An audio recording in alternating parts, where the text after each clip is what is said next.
सनाया के कन्फेशन के बाद पीयूष के दिल में एक सुकून सा उतर आता है। यह उसके लिए एक मुश्किल भरा पल था। एक तो ऐसी लड़की से प्यार करना जो उसे दूर दूर तक नहीं जानती थी, और सबसे बड़ी बात कि वह किसी और से प्यार करना ही नहीं चाहती थी। पीयूष ने सनाया को विश्वास दिलाने के लिए बहुत एफर्ट लगाए थे। आज सनाया भी पीयूष के वजह से ही अपनी पास्ट से मूव कर पाई थी। उसे पीयूष से लगाव तो बहुत पहले एहसास हो चुका था, पर प्यार के लिए वह अभी भी शो नहीं थी, क्योंकि उसे लगता था कि वह आदित्य से बेहद प्यार करती थी और प्यार सिर्फ एक बार होता है। पर पीयूष का उससे रूठना ना बोलना उसे पहली बार अपने दिल में कुछ टूटता सा महसूस हो रहा था। उसे इस बात का एहसास हो चुका कि वो उससे बेइंतहा प्यार करने लगी है, पर अतीत की वजह से वह उसे खोने से डरती थी, इसलिए वह बार बार अपने पास्ट का पीयूष को बताने का जिक्र करती। जहां तक पीयूष को उसके लफ्जों से उसे एहसास हो गया था कि सनाया का पास्ट क्या होगा, पर वह सनाया के दर्द को फिर से उबारना नहीं चाहता था। इसलिए उसने सनाया को हो वैसे ही अपनाया। आज सनाया ने उससे अपने प्यार का कन्फेशन किया था, पर साथ में ही शादी के लिए कहना, जो पीयूष के उम्मीद से पड़े थे। पीयूष को अपने सवाल का जवाब ना देता देख सनाया, जो अभी उसके गले लगी थी, वह थोड़ी दूर होकर उसे देखने लगती है और हल्के रुंधे गले से बोलती है, पीयूष तुम मुझसे शादी तो करोगे ना? उसका ये अजीब सा सवाल सुन पीयूष कुछ पल उसे देखता है और बड़े ही मस्त मौला तरीके से बोलता है, क्या शादी करना जरूरी है? हम लिविंग रिलेशन में भी तो रह सकते हैं। सनाया उसे देखने लगती है और उसके आंखों से आंसू गिर जाता है। उसे ज्यादा डिस्टर्ब होता देख पीयूष हंसते हुए बोलता है, तुम्हें पता है, तुम्हें इस तरह रोते देख मुझे विश्वास ही नहीं होता है कि तुम मुझसे उम्र में बड़ी हो, बल्कि छोटी बच्ची लगती हो। सनाया अपने आंसू पोंछ उसे देख गुस्से में देख बोलती है, क्या तुम मुझे पूरी जिंदगी ऐसे ही उम्र भर बड़ी होने पर ताना मारने वाले हो? ये सुनते ही वह हंसते हुए बोलता है, वह तो मेरा अधिकार है, इसी बहाने मैं अपनी गलतियां छुपा सकता हूं और अपने बच्चों को एक मिसाल कायम खड़ा कर सकता हूं कि मैं कुछ भी कर सकता था, पर मेरी बीवी मुझे कुछ नहीं कर पाएगी। आफ्टर ऑल मैं छोटा हूं। ये बात सुन सनाया उसे घूरने लगती हैं। तभी पीयूष एकदम चुप होकर उसे देखने लगता है। तभी सनाया उसे देख बोलती है, क्या हुआ, ऐसे क्यों देख रहे हो? पीयूष बोलता है, जब से यहाँ आया हूँ घूमने के लिए, पर साला तुम्हारे साथ तो एक टाइम भी स्पेंड नहीं कर पाया और ना ही मुझे एक भी किस मिला, और यहाँ तुमने कन्फेशन भी कर दिया तब भी मुझे एक किस नहीं मिली। क्या इसकी वजह मैं जान सकता हूँ? उसकी ऐसे बच्चों जैसी बातें सुन सनाया बड़े ही प्यार से देखने लगती है। तभी सनाया, जिसने कंबल ओढ़ रखा था, वह उसे घुरती है और पीयूष के गोद में जाकर बैठ जाती है और उसे और खुद को कंबल में लपेटती है। पीयूष उसे ही देखे जा रहा था। तभी सनाया अपने हाथ गाल पर रख आगे बढ़कर उसके होठों पर अपने होंठ रख देती है और उसे किस करने लगती है।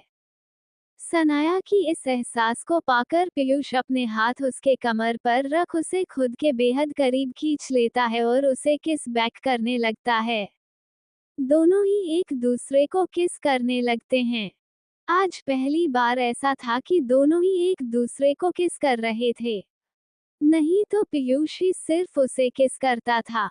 आज दोनों ही एक दूसरे के एहसासों में पूरी तरह से डूब चुके थे। आज सनाया भी इस एहसास को अपने खुद के अंदर तक समा लेना चाहती थी। पीयूष अपने हाथ उसकी कमर पर चलाते हुए उसकी पीठ तक ले जाता है और उसे अपने पास खींच पैशनेट किस करने लगता है। धीरे धीरे दोनों ही गुम हो चले थे। दोनों ही काफी पैशनेट होकर एक दूसरे को होठों को चुमे जा रहे थे। कुछ देर बाद दोनों ही एक दूसरे से अलग होते हैं। तभी पीयूष बोलता है, मुझे तुमसे कुछ जरूरी बात करना है। सनाया उसे देखती हैं तो पीयूष बोलता है, पर अभी के लिए नीचे चलते हैं, सुबह बात करेंगे।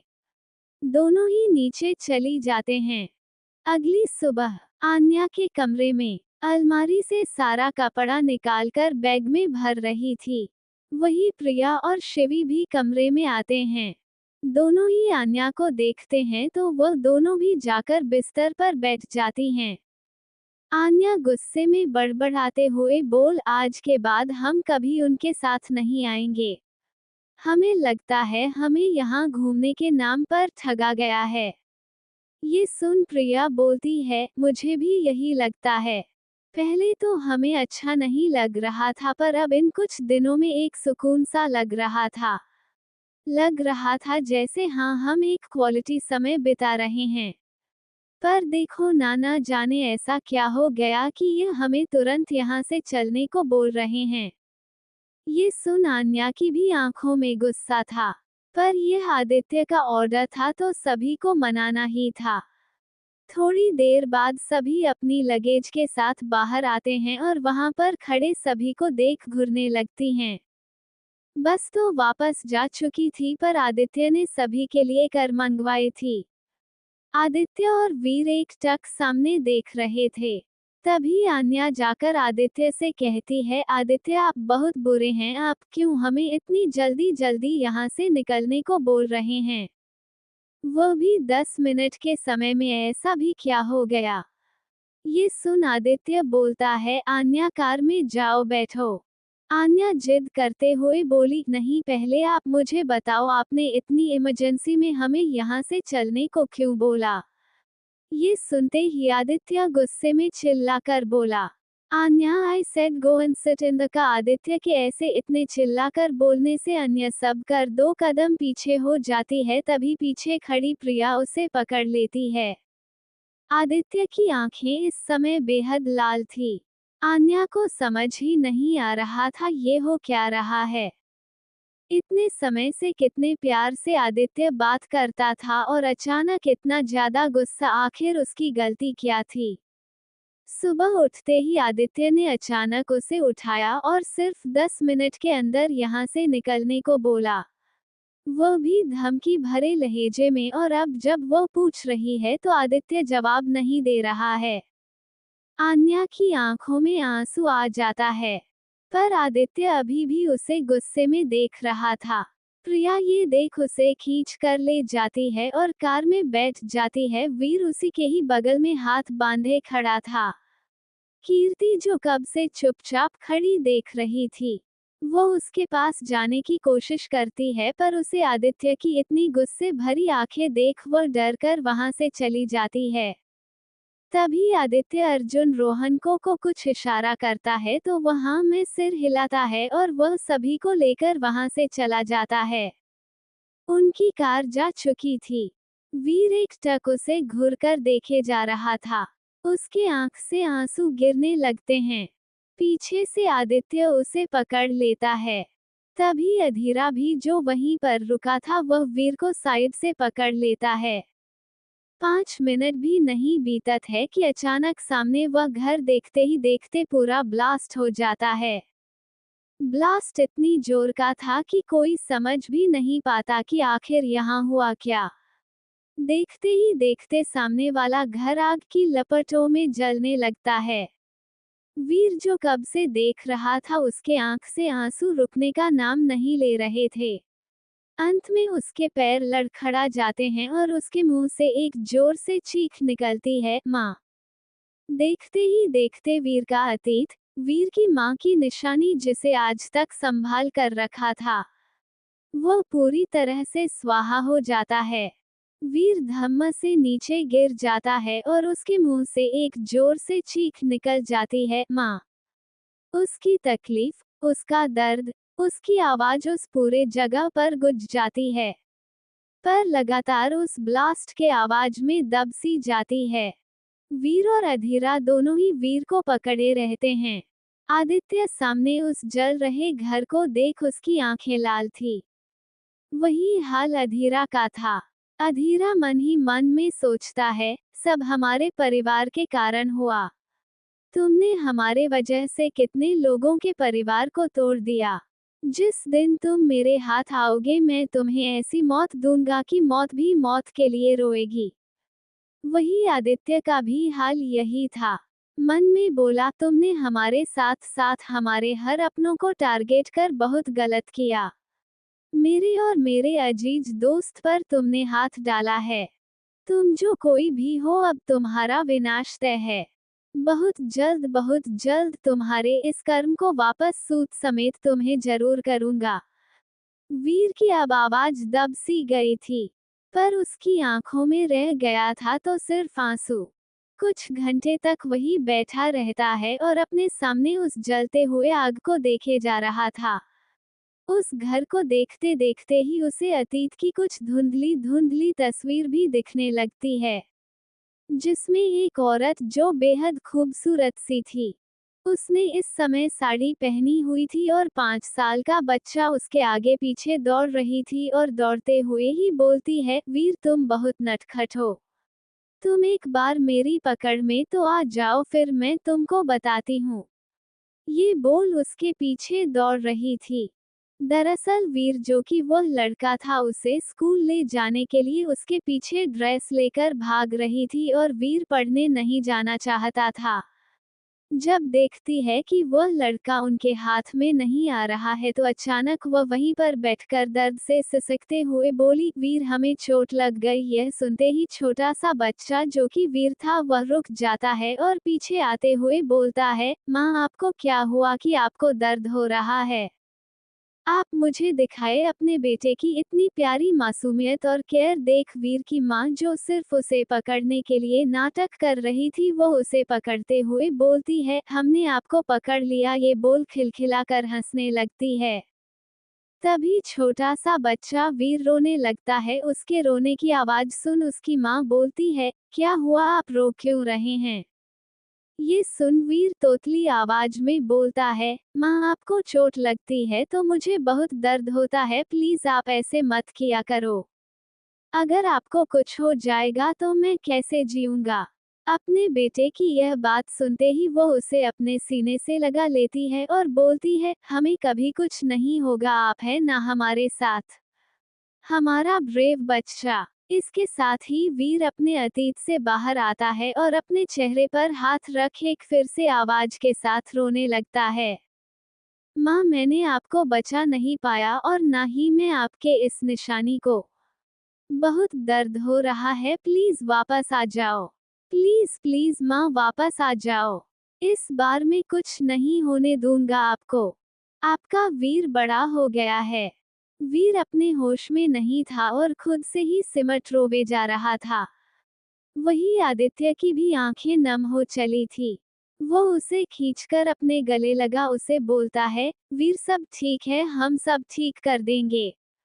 जिस इंसान में हम सभी से हमारा बचपना हमारे अपनों को छीना है, हम उसे बुरी मौत देंगे। वीर को संभालो। वीर आदित्य से पूरी तरह सिमट जाता है। अधीरा वीर से बोलता है, वीर तुम इतने कमजोर नहीं हो, स्ट्रांग बनो। कुछ खत्म नहीं हुआ है। ये सुनते ही वीर अधीरा को देख अपने लाल आंखों से बोलता है, सब कुछ खत्म हो चुका है अधीरा। उन लोगों ने मेरी माँ को छीना। उन लोगों ने मेरा वजूद छीना। उन लोगों ने मेरा घर भी छीना। मैं अपने माँ के कातिलों को तड़पा तड़पा कर मारना चाहता हूँ। फिर वीर रोते हुए बोलता है, मैं तो इतना बदनसीब हूँ कि मुझे तो अपनी माँ को अपनी इन हाथों से अंतिम मुक्ति तक नहीं दे पाया। एक यही निशानी थी जिसके सहारे मैं अब तक था। वह भी उसने खत्म कर दिया। ये बोल अपना सर झुका लेता है। तभी आदित्य के फोन पर कॉल आता है। वह जैसे उस नंबर को देखता है उसकी आंखें सख्त हो जाती है। आखिर यह वही नंबर तो था जो उसे सुबह सुबह ही आई थी। फ्लैशबैक। आदित्य आन्या को अपनी बाहों में लिए दोनों ही सुकून से सो रहे थे। आदित्य का फोन रिंग करता है तो आदित्य की नींद खुल जाती है। आदित्य गहरी नींद में नहीं सोता था, वह जैसे ही फोन देखता है, एक नजर आन्या को देखता है जो उसे पूरी तरह सुकून से चिपक कर सोई थी। वह धीरे से आन्या को खुद से अलग करता है और फिर वह फोन रिसीव करता है। तभी उधर से भारी आवाज आती है, वेरी बैड, इतना ज्यादा देर तक सोना बहुत भारी नुकसान हो जाता है। वो कहावत सुनी है ना, जो सोवत है वह खोवत है। किसी की अटपटी आवाज और बात सुन आदित्य एक बार अपने फोन को देखता है और फिर उसे कान से लगाकर बोलता है, काम की बात ना करनी हो तो फोन रखो। ये बोल फोन जैसे ही रखने लगता है वैसे ही उधर से उस आदमी की हंसने की आवाज आती है। हाँ हाँ हाँ, हंसने की आवाज सुन आदित्य ध्यान से उसे आदमी की बातें सुनने लगता है। तभी उधर से वह आदमी हंसते हुए बोलता है, वैसे सुना है तुम मुझसे मिलने के लिए तड़प रहे थे। ये सुन आदित्य डायरेक्ट बोलता है, कौन हो तुम? ये सुन वह आदमी हंसते हुए बोला, जिससे मिलने के लिए तुम थे, बेकरार डेमन, नाम तो सुना ही होगा। ये बोल वह हंसने लगता है। आदित्य उठकर बैठ जाता है और वह अपनी आंखें सख्त कर बोलता है, गलत हो तुम, मिलने के लिए बेकरार जरूर था, पर सिर्फ मिलने के लिए नहीं, तुम्हें जीते जी मौत के दर्शन कराने के लिए। वह इंसान फिर से एक हंसी हंसता है तो आदित्य आन्या से दूर जाकर खड़ा होता है तो उधर से डेमन बोलता है, हमारा मिलना तो तय है और जरूर मिलेंगे, आखिर मेरे कीमती चीज को इतना संभाल कर जो रखे हो, जिसे तुम अपनी जान से ज्यादा सीने से लगा कर रखते हो, तो उसके लिए तो हमारा मिलना तय है। पर वह क्या है ना, तुमने मेरा काफी नुकसान किया है, वह भी मेरे खास खास चीजों पर। तो मैंने सोचा मिलने से पहले एक आगाज किया जाए और वह आगाज कुछ ऐसा हो जिसकी उम्मीद शायद तुम सबको ना हो, और इस झटके से तुम्हें भी मेरे पावर रुतबे का एहसास कर सको कि डेमन को तुमने कम समझने की बहुत बड़ी गलती की है। आदित्य जो उसकी बात सुन अब कुछ सोच में पड़ गया था, वह थोड़े गुस्से में बोलता है, कहना क्या चाहते हो, साफ साफ कहो। ये सुनते ही वह आदमी हंसते हुए बोला, ज्यादा कुछ नहीं, सोचा कि तुम सभी को एक ही बार में मौत नहीं देता हूँ, थोड़ा दर्द देना ही होगा। वो क्या है ना, अभी तुम इस महल में आराम फरमा रहे हो, वह 30 मिनट में भूम, ये बोल हंसने लगता है। ये सुनते ही आदित्य की आंखों में एक अनकहा डर आता है और वह थोड़े गुस्से में चिल्लाते हुए बोलता है, कहना क्या चाहते हो कमीने इंसान। ये सुन वह आदमी हंसते हुए बोला, वेरी बैड, अपने से बड़ों को गाली नहीं देते, शोभा नहीं देता। लगता है तुम्हारी माँ सारिका ने तुम्हें सिखाया नहीं। कोई नहीं समझ सकता हूँ, तुम्हारी माँ तो बहुत पहले ही तुम्हें छोड़कर जा चुकी है और बाप तो पागल ही हो गया था।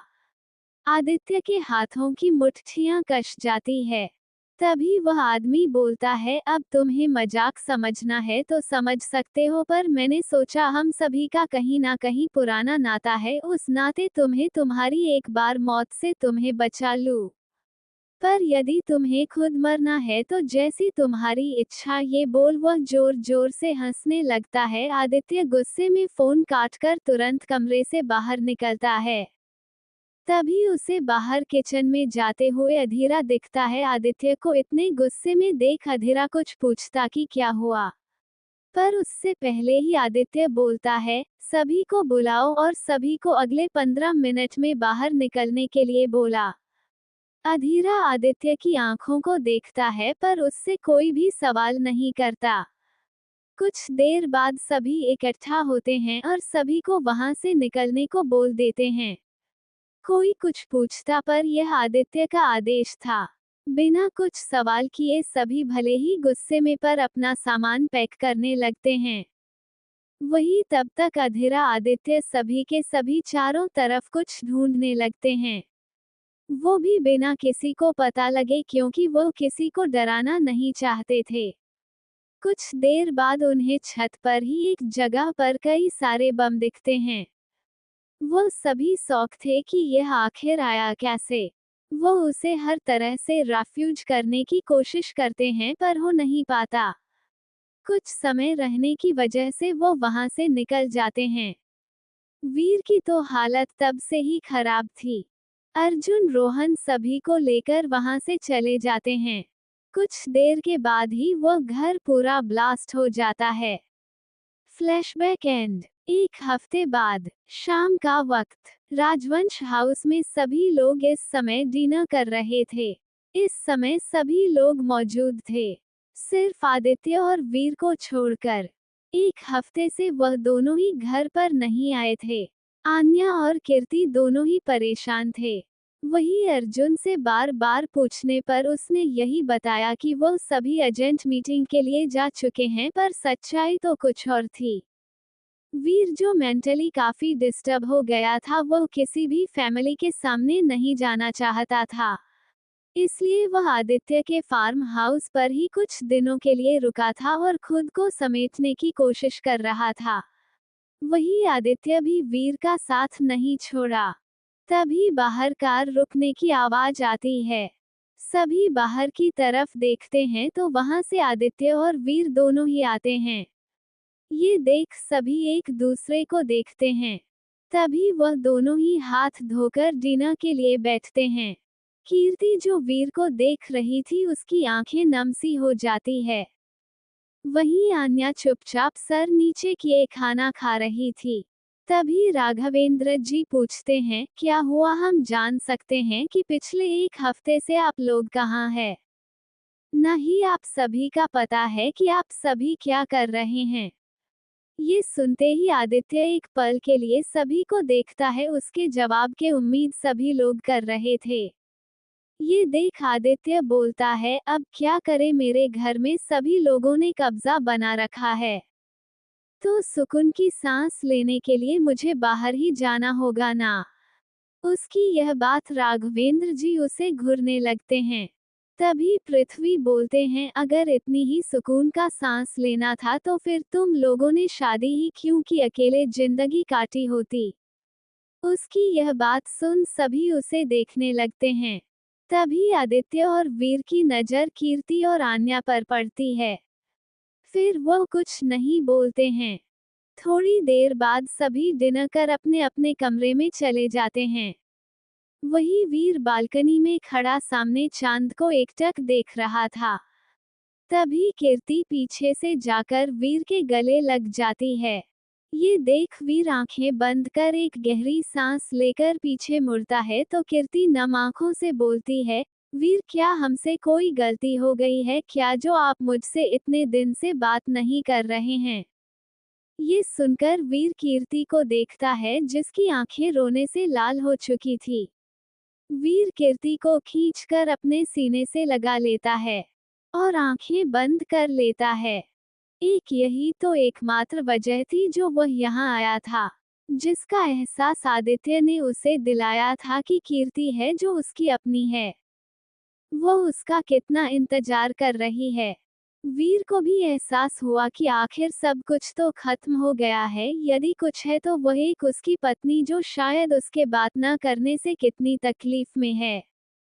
आज उसे अपने सीने से लगाकर उसे एहसास हो चला था कि जिस सुकून की तलाश में वह दर दर भटक रहा था, वह सुकून तो उसके सामने है। वही कीर्ति रुंधे आवाज में बोलती है, वीर, क्या हुआ है आपको? क्यों आप इतने परेशान हैं? क्यों आप मुझसे दूर रह रहे हैं? क्या कोई तकलीफ है आपको? कीर्ति लगातार वीर से शिकायत की जा रही थी, क्योंकि ऐसा पहली बार था जब वीर उससे बात नहीं कर रहा था। तभी वीर उसे अपने सीने से लगाए ही बोलता है, बस सुकून ढूंढने गया था। ये सुन कीर्ति उसे देखने लगती है तो वीर उसके चेहरे को पकड़ बोलता है, जिस सुकून को मैं हर जगह ढूंढ रहा था, पर वह सुकून तो मेरे सामने है। बस जैसे ही याद आया तुम्हारे पास चला आया। कीर्ति को तो उसकी पहेली जैसी बातें समझ नहीं आ रही थी। तभी वीर उसकी तरफ झुकते हुए बोला, क्या इस सुकून को अपने अंदर समाने की इजाजत है? कीर्ति वीर को ही देखे जा रही थी और बोलती है, आपको कोई भी चीज की इजाजत लेने की जरूरत नहीं है वीर। उसके इतना कहते ही वीर झुककर उसके होठों पर अपने होंठ रख देता है। वहीं दूसरी तरफ आदित्य के कमरे में आदित्य जब से आया था, तो एक जगह हाथ बंधे खड़ा था। क्योंकि आन्या जब से कमरे में आई थी, तब से वो कभी बिस्तर सही करती, तो कभी कपड़े रखती। 20 मिनट से आन्या यही सब किए जा रही थी। लास्ट में वह जाकर बिस्तर पर आंखें बंद कर लेट जाती है। वही आदित्य के चेहरे पर एक सुकून की स्माइल आ जाती है। आदित्य भी उसके बगल में लेट जाता है और आन्या की तरफ चेहरा किए उसे ही देख रहा था। वही लगभग 5 मिनट के बाद आदित्य की कोई हरकत ना देख आन्या पीछे मुड़ती है तो आदित्य उसे ही देखे जा रहा था। ये देख वह आंखें बंद कर आदित्य की तरफ चेहरा की हुई ही लेट जाती है। फिर वो कुछ देर बाद अपना आंखें खोलती है तो आदित्य को वैसे ही पाती है। फिर वह थोड़ी थोड़ी उसके पास खिसककर आंखें बंद कर देती है। तभी फिर वह आंखें खोलती है और आदित्य को देख उसके हाथ पकड़ खींच अपने गाल के नीचे रख सोने की कोशिश करने लगती है। पर उससे भी उसकी चैन नहीं आता, तो वह अपना एक पैर उसके ऊपर फेंक देती है। लास्ट में थक हार कर वो उठती है और कंबल को उठा जाकर आदित्य के ऊपर लेट सीने पर सर रख जाकर आंखें बंद कर लेती है। आदित्य के चेहरे पर मुस्कान आ जाती है और वो उसे अपने बाहों में पकड़ आंखें बंद कर लेता है। वह जानता था यदि वह आन्या के पास जाएगा तो वह चिल्लाएगी, गुस्सा करेगी। इसलिए उसने आन्या से एक बार भी बात नहीं की। वही आन्या जो आदित्य से दूर होने की कोशिश कर रही थी पर आदित्य का सामने रहकर उसके बिना नहीं रह पाती। अगली सुबह आन्या नींद में ही कसमसाने लगती है और उसकी सांस भारी होने लगती है और लंबी लंबी सांस ले रही थी। वह घबरा रही थी। घबराहट में ही वह अपनी आंखें खोलती है तो अपने ऊपर वह आदित्य को पाती है जो अपने होंठ आन्या के होंठ पर रखा था।